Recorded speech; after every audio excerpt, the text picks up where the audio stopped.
everybody's an employee somehow. Everybody is a parent. Everybody is.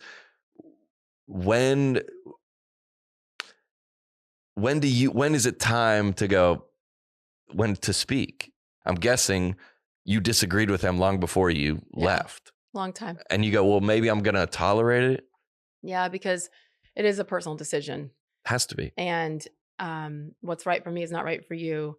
But I knew, I said this, I went on Megyn Kelly's show right after I settled the lawsuit and left ESPN in August. I went on too. I love her. I like Megyn Kelly. Love her. She's brilliant. Yeah, she's very smart. So smart. Yeah. And we had the same attorney too. So that's how we got connected. And she's like, girl, you're fine. You're going to be fine. Get down here. Yeah, I think she said the same thing to me. Yeah. Girl. I told her this and I came to me as I was saying it, but I didn't know what my line was until it was crossed. Mm-hmm. And then it was like, I'm done.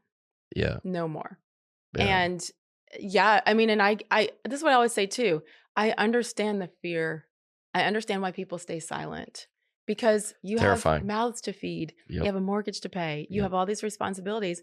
And if you think that could get you in trouble, you're not going to take that risk. And I get it. And you shouldn't, maybe. Correct. Yeah. Yeah.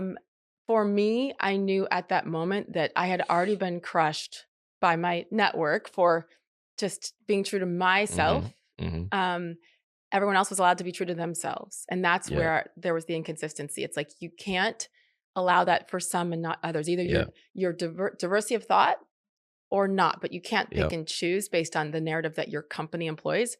So for me, that was it. When they crushed me and I was like, well, I have nothing to lose, but I'll say this, like for me, I did bury it for so long and I thought that I was doing a good job of it. You just go, and then you kind of, Well, and then it builds. It built and built and built. And especially you started in 2016 and Trump, and then people started to, and then it was okay to. Are people talking off air, not off air, but employees say how they feel about things? Quietly. But you have to. Certainly, well, if you're on the left there, then they went off in makeup room. It was a free for all. If you're more conservative, you kept your mouth shut.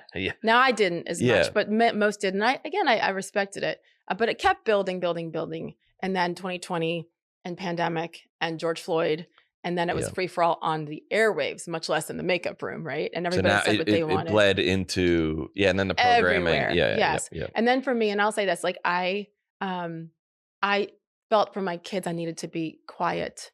And because their mom's a public figure and they're just trying to be normal kids in high school or whatever. And then teachers would say things to them about their mom. And I felt terrible. So you have to weigh all of these things, it's as with everybody does with their mortgage and their house and their kid and all this stuff. And you go, hey, maybe it's best for me to keep quiet. Yeah, it's better. It isn't just about me wanting to have a voice. And even though I knew that I maybe could impact and help others, especially with the race thing and biracial, being told that you're not enough, you're not Black enough, and you're not white either. So what are you? Like that is something I'm going to continue to speak on because every time I have a lot of biracial people and parents who are like, how do I help me guide my kids, biracial kids? So I feel a responsibility because I'm no longer afraid. But I went to my the night before my lawsuit dropped, I went to my each of my kids and just told them, like, this is what's happening, and don't feel like you have to defend me. I just need you to know. And I, 2 girls and my boys in the middle. And I said, you never have to defend your mom. If someone says something, just say everybody has the right to their opinion, and even my mom, and leave it alone. Wow. And then I said, but I want to apologize for anything that might come your way. I was crying. I said, but know that I love you. And if we are going to make a difference in this world, that we have to find a time to stand up. And I said, this is my time, and it's going to be ugly, but I got to do this for all of us. And my son, John, looked at me, and he was 17 at the time. And he goes, Mom, it's about time you stood up for yourself. And I was like, oh my gosh, I thought they wanted me to be quiet because. For them. Yes. And in the meantime, he had seen me, didn't say it, seen me just taking it and being quiet. And then I thought, shame on me for waiting, right? Yeah. So you never know. And I think we assume what others think. Yeah. And I realized then that was my time. Yeah. And even if I had gone on to lose the lawsuit, I knew it would have been worth it, because for me, for my children to see that, and then to help others along the way, like it's a blessing to finally not be afraid. What I go through, or you kind of see these other people that have been, I don't know what you say, canceled, or they have stood up for what they believe in. And I say, if you are far right and you say, hey, we need to, it's either way. If you go against, if what you're saying is costing you, I go, weird, we should listen to them. It was a positive. It was a positive.